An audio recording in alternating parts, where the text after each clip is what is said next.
Good. Hi, kids. I'm Mr. Parker. I'm going to read you one of my favorite Christmas stories this year. It's called, sorry for the spin there, guys. It's Mooseltoe. I love the book Mooseltoe. Here we go.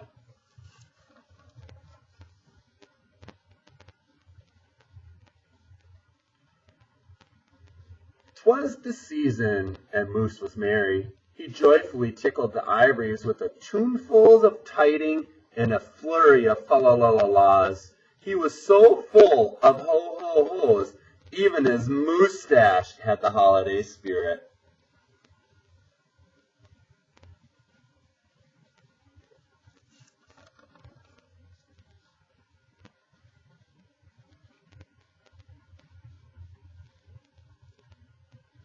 But Moose was more than a just bit merry and bright. He was busy, busy, busy, and there was a lot to be done on his list of to-dos.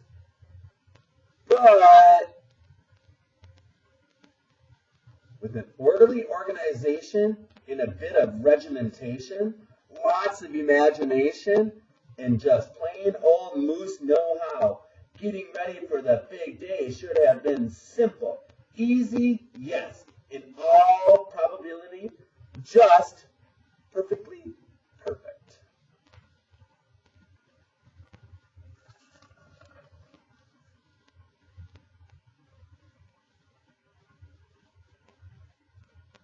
He wasted not one merry minute. Moose got moving and put some hustle into the holiday bustle. He went to work. He wrote cards and letters till his hooves hurt. Check.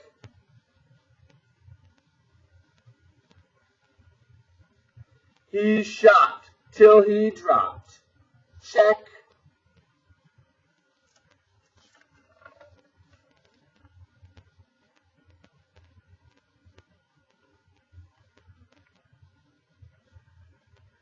He hauled home boxes and bags and presents galore, but Moose had gifts for everyone stacked from ceiling to floor. Check, check, check. Then he wrapped, yo, yo, yo, and he ribboned, oh, and on each and every package he tied a big, beautiful bow. Check and double check. So far, so simple, so easy, yes, so perfectly perfect.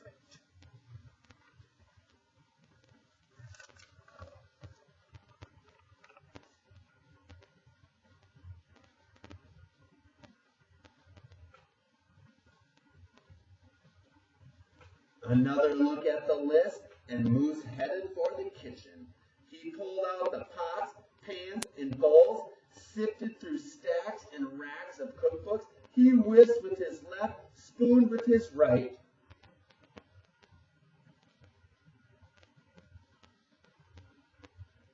Moose baked tons of tins of cookies, check. Dozens of cakes, breads, and sweets, check, check, check. He made jellies, sticky jams. Moose roasted a goose and some chestnuts. He toasted marshmallows and yams. Check, check, check, triple check. Yes, yes. So simple, so easy, but of course, so perfectly perfect.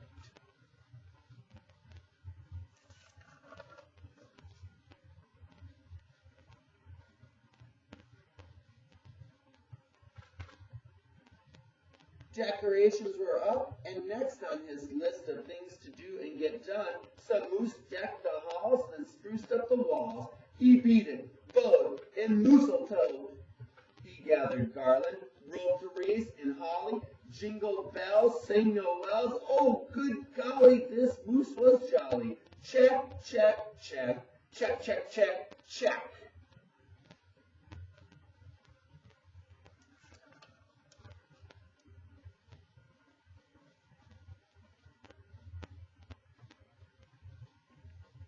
Last but not least, he hung all the stockings, each and every one, with special care, and just in time, too. Santa would be here. Check and final check. Yes, sirree. Getting ready for Christmas was an absolute snap. And so simple, so easy. And if he did not say so himself, Moose thought totally, utterly, completely, perfectly perfect.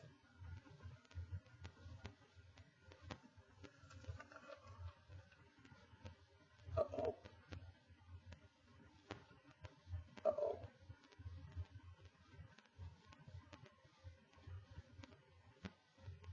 Oh, that night before Christmas, Mother, little sis, Bucky, and Junior looked all through the house. What a job Moose had done. Everything looked bountiful, festive, quite fine indeed. There was just one minor problem, if you will. Oh dear, sighed the missus, as the five stared at the empty corner. Oh my, oh me, oh gee. Pop, what happened? Cried Junior. You forgot the tree.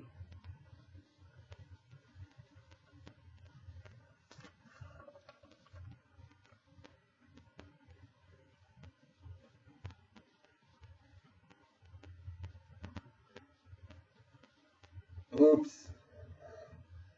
Where would they hang the tinsel, string the popcorn, light the lights? Where would Santa leave his gifts for the kiddies on Christmas Eve night? So Moose pulled on his galoshes and put on a hat.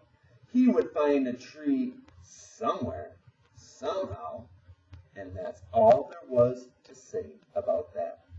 So out went the Moose, braving blustery, blowing winds and the cold, trudging through snowdrifts, courageous and bold.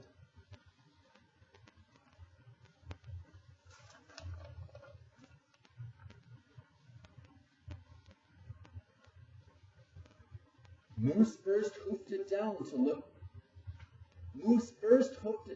the corner. Not a tree to be had. Then he slid around the block. Oh no, things were looking bad. He went down every boulevard, street, and little road. He looked down lanes and alleys.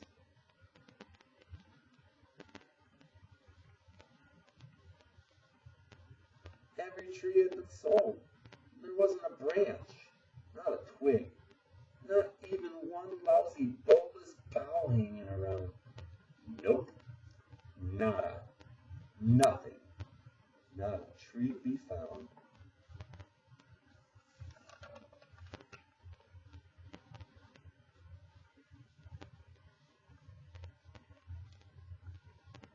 No tree, sighed a sad Moose as he came home empty-handed that snowy eve.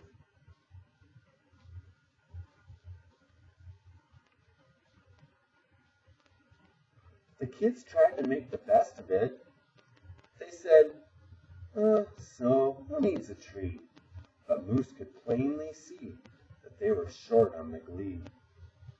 He knew he had to do something, and that's just what he did. In the empty corner he stood and spread his arms up very wide. Then he smiled at his children, and he winked at his bride. Kids, he declared, fetch your forgetful pop some of that tried and true family glop.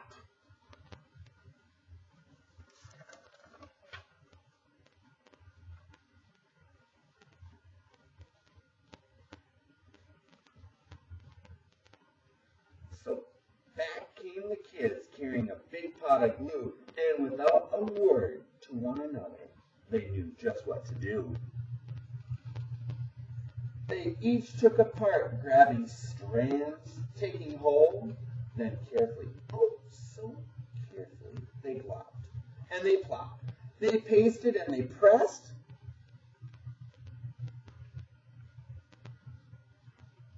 They curled and twirled every which way a follicle could fathom, until Moose's magnificent moustache was indeed even more of a marvel to see.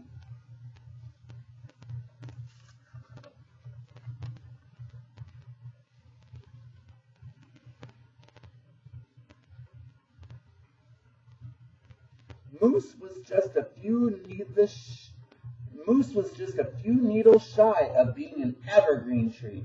They strung Moose with lights from head to his toes and draped him with tinsel, beginning right at his nose. They hung balls that were shiny and bells that twinkled, candy canes, berries, and plum sugar sprinkled. Then they all stood back. Junior plugged in his pop. Ooh. Yes, Moose truly was one incredible sight. He was glorious and glowing, and boy, oh boy, was he ever bright.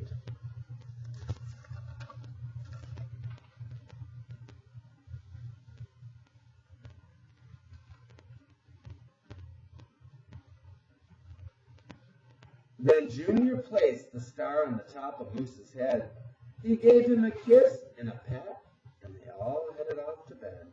Except Moose, of course. He stayed in the corner instead, still twinkling and blinking and waiting for Santa. So it wasn't so simple, and it wasn't so easy.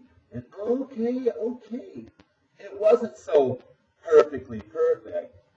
But do you know what?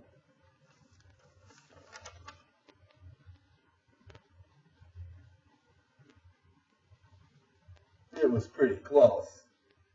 Oh.